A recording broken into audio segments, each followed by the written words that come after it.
Hey, what's up? It's me again. Your boy Marvin. Oh, what's up to? Oh, so today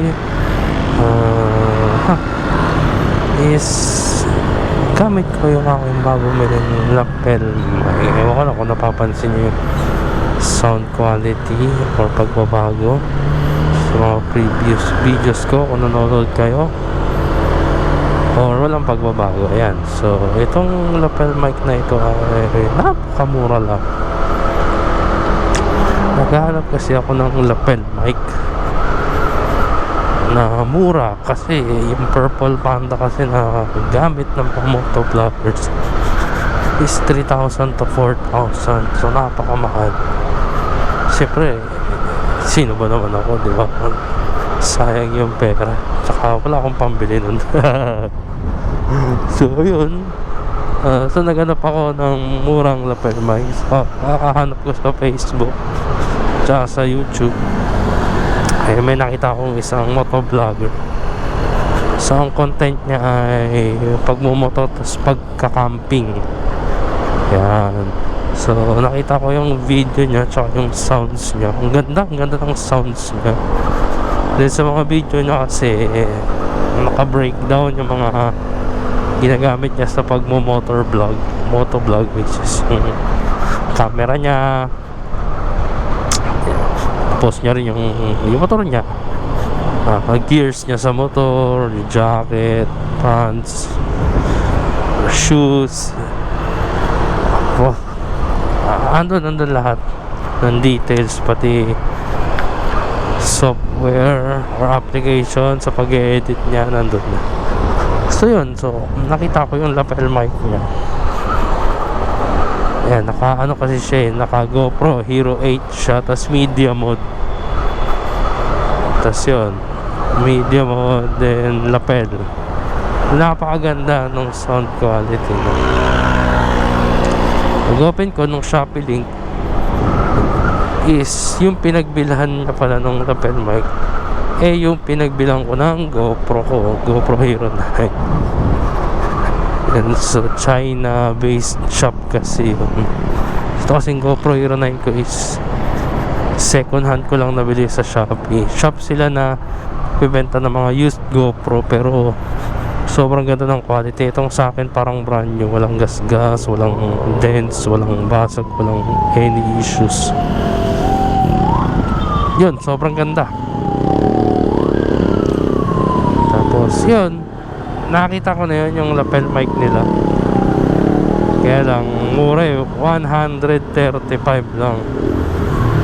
So hindi ako bumibili kasi nga mura kasi dati yung sa GoPro Hero 4 silver ko na lapel mic, mura lang yun, 100. So ang pangit ng quality, garalgal. So yun, kaya hindi ko binibili. Yun nasa shop na pinagbilang ko ng GoPro. Pero yun, surprisingly nakita ko yung quality ng audio, ang ganda. So sana habang ito ginagamit ko, sana ganun din kaganda yung quality ng sa akin sa kanya. So malalaman ko yung mamaya kapag play ko ng video. Yan, so naka media mode din pala ako. Okay naman yung media mode lang, gamit yung directional mic tas pakuin mo, okay naman siya. Kaya lang pag sobrang mataas na yung takbo ko, like 80 pataas, medyo mahangin, medyo ramdam mo talaga yung hangin. So no, minsan lang naman ako magmabilis yan, pero yun nga, sabi ko nga mura naman, 135. Binili ko na rin, di ba? 135 tas medyo mas gaganda yung sounds, di ba? Mas okay, di ba? So yun, yung lapel mic is nakatapat sa baba ako, tas nakasuksok yung mga cables niya sa gilid. So try natin. Sobrang mura, 135 lang. Ang dami rin niyang magandang review sa Shopee. Tas ayun nga, yung naging dahilan ba't ko taga binili is yun dahil sa motovlogger. Ang ganda. And tsaka okay rin ito lapel mic kasi mahina lang yung boses mo, kahit bumulong ka. Kasi pag wala kang lapel mic, lakas ng boses. Ito kakabi ka. Yan nakakaya pag may traffic tas may katabi ka nagmumotor, naririnig nila yung sinasabi mo. Like pag lapel mic yan, kahit bumulong ka lang, may na yung boses mo, hindi nila maririnig na nagsasalita ako, diba? So let's see kung ano ang magiging resulta.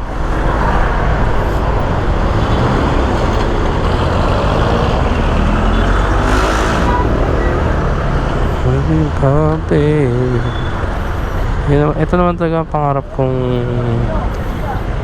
motovlogging setup na action cam, magandang mic, diba?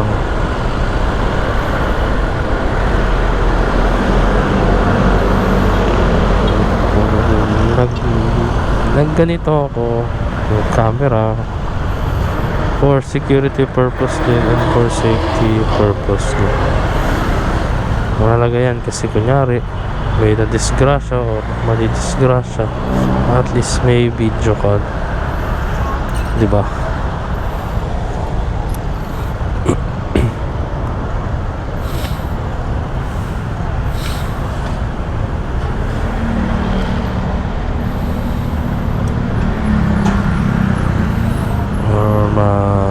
Video mo, yung mga gusto mong videohan na lugar o memories o mga pangyayari, di ba?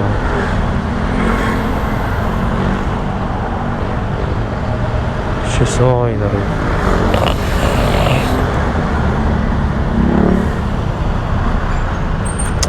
So yun lang naman, try natin tong lapel mic.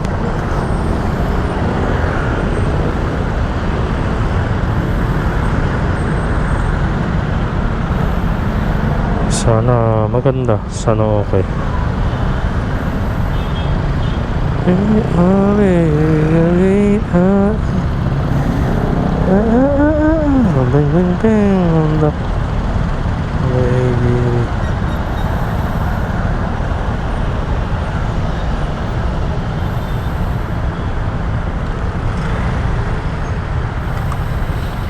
Let's go.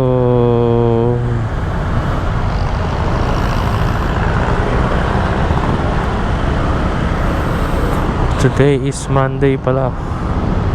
Kaya sobrang traffic sa papunta namin. Mga papasok sa trabaho, sa school. Naluwak pa. Buti na lang nagbawas ako ng hangin sa harap kanina.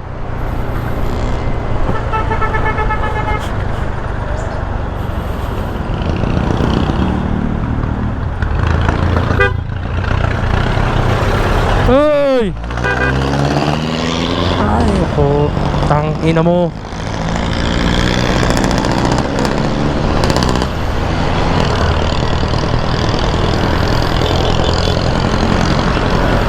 Mga baby basket ito eh. Lahat na lang ng likuan, inaharangan.